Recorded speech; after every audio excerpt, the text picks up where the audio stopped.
வார்த்தையாகிய தேவனுக்கும் வார்த்தையாகிய இயேசுவுக்கும் வார்த்தையாகிய பரிசுத்த ஆவியானவருக்கும் சதா காலங்களிலும் கனமும் மகிமையும் துதியும் என்றென்றைக்கும் உண்டாயிருப்பதாக. இந்த அற்புதமான அழகான ஆச்சரியமான ஆண்டவர் பெயராலே டிபிசி மாணவ மாணவிகளே, WRC வாசகர்களே, கர்த்தருடைய தாசர்களே, உங்களை அவரை வாழ்த்துகிறேன். ஆண்டுடைய வார்த்தைக்கு மகிமை உண்டாகட்டும். கடந்த ஒரு இரண்டொரு பகுதிகளாக ஈஷ் மற்றும் ஈஷா, ஆண் பெண், இவை இரண்டுக்குமான வேத மகத்துவம், அந்த பெயருக்குள் இருந்த வெளிப்பாடுகளை பார்த்தோம். இன்னும் ஒன்று ஆபிராம். ஆபிராம் எப்படி ஆபிரகாமாக மாறினார், அதில் இருக்கக்கூடிய வெளிச்சம் என்ன, விந்தைகள் என்ன, மறைப்பொருள் என்ன என்பதை பார்த்தோம். எபிரேய எழுத்துக்களின் விந்தைகள் என்ற இந்த நிகழ்ச்சியில் மூன்றாவது பகுதியாக உங்களை திரும்பவும்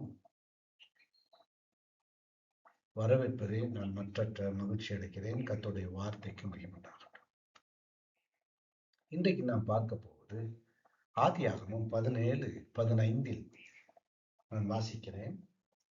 பின்னும் தேவன் ஆபிரகாமை நோக்கி உன் மனைவி சாராயை இனி சாராய் என்று அழைக்காதிருப்பாயாக, சாராள் என்பது அவனுக்கு பெயராய் இருக்கும். ஏற்கனவே நாம் ஆபிராமை ஆபிரகாமாக மாற்றிய அற்புதத்தை கற்ற நாம் அந்த ஹே என்கின்ற மூச்சு, சுவாசம், அதன் ஆழத்தை நாம் பார்த்தோம். உயிரியல் ரகசியம்.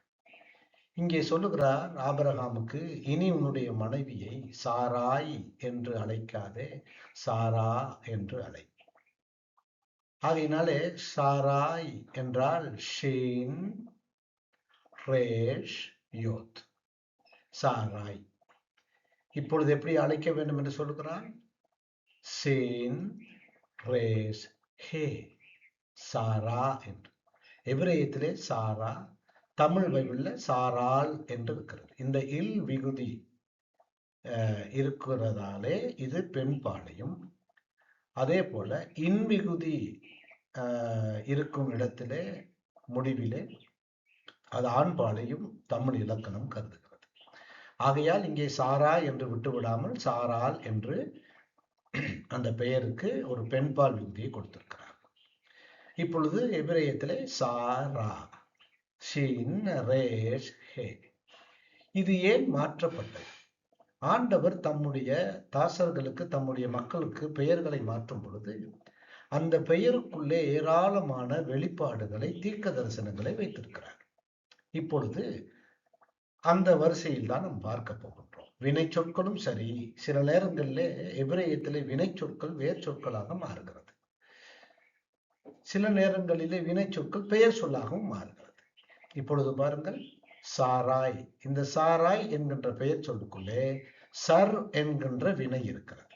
அப்ப இந்த யோத்தை நீக்கணும். இப்ப ஆண்டவர் சொல்றாரு, இந்த யோத்தை எடுத்துருன்றார். எபிரேய மொழியிலே ஒவ்வொரு எழுத்துக்கும் ஆண்டவர் இங்கே காரண காரியங்களையும் பொருள் அடிப்படையிலே மாற்றங்களை கொண்டு வருவதை பார்க்கிறோம். இதை போன்ற உலகத்தில் வேறு எந்த மொழி எழுத்துக்களிலும் மாற்றம் கொண்டு வரும்படியாகவோ, உச்சரிப்புகளிலே மாற்றம் கொண்டு வரும்படியாகவோ ஆண்டவர் எவ்விடத்திலும் எங்கேயும் சொன்னதாக இல்லை. ஆச்சரியமாயிருக்கிறது. எபிரேய வேதத்திலே தம்முடைய தாசர்களுடைய பெயர்களின் ஒவ்வொரு எழுத்தையும் அவர் அறிந்து, அந்த எழுத்தின் பொருள் அறிந்து, அந்த பொருளை மாத்திர இருப்பாங்க. அப்ப யோத் என்பது என்ன? கடைசியிலே பொதுவாக எபிரேயத்தினுடைய ஒரு இலக்கண விதி, யோத் வருமானால் சரிதானா, அது என் என்ற பொருள்ல வரும். எனது இப்ப இதில் இறுதியாக யோத் இங்கே இருக்கு, நல்லா கவனிச்சுக்கோங்க. இப்ப இந்த யோத் ஆண்டவர் நீக்க சொல்றாரு. அப்ப எதை மாற்றப்பட்ட பெயர் என்ன? சாரா.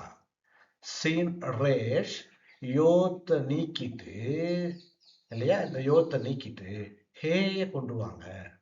ஆண்டவர் இந்த யோத்தை நீக்கிட்டு ஹேய கொண்டு வர்றாரு. அப்ப ஹேய கொண்டா சாரா.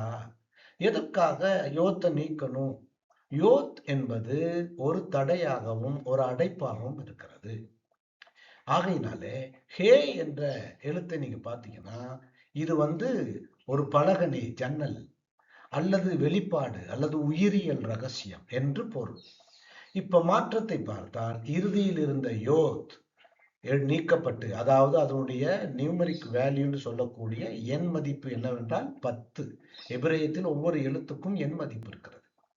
இப்ப அந்த எண் மதிப்பு 10 ஆக்கி இந்த யோத் நீக்கப்பட்டு ஹே வருகிறது. இந்த ஹேயினுடைய எண் மதிப்பு நீங்க பாத்தீங்கன்னா ஆச்சரியப்படுவீங்க, 5. கர்த்தருக்கு ஸ்தோத்திரம். ஹேயினுடைய எபிரேயத்தினுடைய எண் மதிப்பு 5, யோத்தினுடைய எண் மதிப்பு 10. இப்ப 10 நீக்கிட்டு 5 வைக்க சொல்லுகிறார். அப்ப 5 என்ற ஹே வெளிப்பாடு உயிரியல் ரகசியம் எழுத்து இங்க சேர்க்கப்பட்டது. மேலும் இந்த யோத் என்கின்ற அடைப்பு, இந்த யோத் என்கின்ற உயிரியலிலே ஆண்டவருடைய அதிசயம் நடக்கக்கூடாதபடி, அதாவது ஆபிரகாமுக்கும் சாராய்க்கும் பிள்ளைகள் வர வேண்டும். ஆபிரகாமுடைய வயது 99, சாராயுடைய வயது 90. இவர்களுக்கு வாக்குத்தத்தத்தின் பிள்ளை பிறக்கும். இப்ப அதுக்கு தடை இருக்கிறது. உடனே ஆண்டவர் ஆபிரகாமை என்ற பெயருக்குள்ளே ஹே என்கின்ற ஒரு அழகான திறப்பை, அழகான உயிரியலை அங்கே வைக்கின்றார். இங்கே சாராய் இடம் யோத்தை நீக்குகின்றார். ஒரு பெண்ணின் கருமுட்டை பொதுவாக அந்த ஓவம் என்பது ஒரு புள்ளிதான், அது புள்ளிதான். அதுபோல எபிரேயத்திலே மிகச்சிறிய எழுத்து இந்த யோத் ஒரு புள்ளி. இப்பொழுது அந்த புள்ளியானது அது என்ன செய்ய வேண்டும்? கருப்பையை விட்டு வெளியே வர வேண்டும். இப்பொழுது அது வெளியாக்கப்படுகிறது. ஆண்டவர் அதை நீக்க சொல்றார். ஆனால் அது கருப்பை விட்டு யோத் வெளியே வந்து என்ன செய்யணும்? ஒரு உயிரியல் விந்தை இங்கே நடக்கிறது. ஹே என்கிற சுவாசம் அல்லது காற்று அல்லது உயிர் அந்த ஹேயை அடையாத வரை, பெறாத வரை அது ஒரு புதிய உயிராக விரிவடையவோ உருவாகவோ முடியாது. இந்த அற்புதமான ஒரு அறிவியல், ஒரு மருத்துவ அறிவியலின் ஆழங்களை ஒவ்வொரு எபிரேய எழுத்துக்குள்ளும் இருந்து ஆண்டவருடைய உத்தரவினாலும் தீர்க்க தரிசனத்தினாலும் நிறைவேற்றுகிறார். இது எவ்வளவு ஆச்சரியமாய் இருக்கிறது. இப்பொழுது யோத் பாருங்க, சாராய் என்ற பெயரிலிருந்து யோத் நீக்கப்படுகிறது, அதாவது எண் 10. இந்த 10 எடுத்து என்ன செய்யறாரு? ஹே என்கின்ற அந்த உயிரியல் விந்தையை ஆபிராம் எப்படி ஆபிரகாமாக ஹே சேர்க்கப்பட்டு அவருடைய அந்த ஸ்பெர்ம் அந்த ஃபெர்டிலைசேஷன் நடப்பதற்கு கடவுள் அதை அற்புதமாக ஆசீர்வதித்து உயிரியல் விந்தை ஏற்படுத்தினாரோ, அதுபோல சாராய்க்குள்ளே இருக்கிற அந்த யோத்தை நீக்கிவிட்டு ஹே உட்படுத்தப்படுகிறது. அப்படியானால் இப்பொழுது எண் 10 ஆகிய அந்த யோத்தை நீக்கி ஆண்டவர் சமநிலைப்படுத்துகிறார். உயிரியல் சமநிலை இங்கே உண்டாகிறது. என்ன? ஹே என்ற 5 கணித ரீதியாக சாராயிடம் 10 தான் இருந்துச்சு யோத். அந்த யோத்தை எடுத்துட்டு அவரு இந்த 5ஐ வைக்கிறார். எத்தனை ஆச்சரியமான ஒரு அதிசயம் இது! ஆபிரகாமுக்கு பாருங்க, ஒரு 5 போகுது ஹே. ஒரு ஹே என்ன செஞ்சாச்சு பாருங்க, இடையில வச்சாச்சு. அப்ப இங்கே ஆபிரகாம் என்று மாறி நடுநிலைப்படுத்தப்படுகிறார். ஹே உட்புகுத்தியாச்சு, அதாவது உயிரியல் விந்தை உள்ள வச்சாச்சு. 2 பேருக்குமான அந்த அற்புதமான செத்த அந்த அணுக்கள் இல்லையா, செத்த அந்த உயிரணுக்கள் ஆண்டவருடைய ஹே என்பது மூலம் உயிர் அடைகிறது. இப்ப அந்த ஹே வைக்கப்படுகிறது. சாராய் என்ற அவருக்கு யோதை நீக்கி சாரா என்று சொல்லி அந்த ஹே வைக்கப்படுகிறது, சாரா. அப்ப அங்க ஒரு 5 சேர்க்கப்படுது. யோத் என்றால் 10. அந்த 10ல இருந்து 10 2ஆ டிவைட் பண்றார், சமநிலைப்படுத்துகிறார். 5ஐ ஆபிரகாமுக்கும் 5ஐ சாராவுக்கும் உயிரியல் விந்தை நடக்க, உயிரியல் அற்புதம் நடக்க, தீர்க்கதரிசனம் நிறைவேற ஆண்டவர் அதை பகிர்ந்தளிக்கிறார்.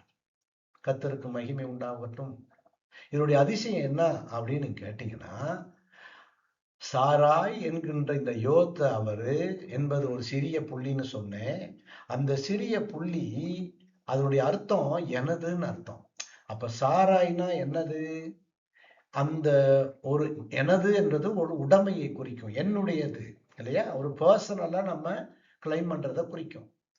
சாராய் என்றால் அப்ப என் தலைவின்னு அர்த்தம். இது ஒரு தன்னலமானது, ஒரு தனிநபருக்கானது.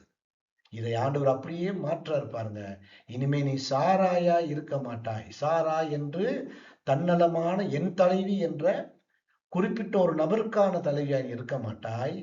ஆபிரகாம் எப்படி ஆபிரகாமாக பல தேச மக்களுக்கு, பல ஜாதிகளுக்கு உன்னை தகப்பனாக்குவேன்னு சொன்னார். அதே போல சாராய் என்ற கற்பம் அடைக்கப்பட்ட குழந்தை வாக்கியமற்ற அவருக்கு வாக்குத்தத்தத்தின் பிள்ளையை கொடுப்பதற்கு அந்த ஹேயை சேர்த்து சாரா என்று ஆண்டவர் ஒரு திறந்த நிலையை அந்த கருவறையிலே ஏற்படுத்துகிறார். சாரா என்றால் அவள் அனைவருக்குமான தலைவி அல்லது அனைவருக்குமான தாய்.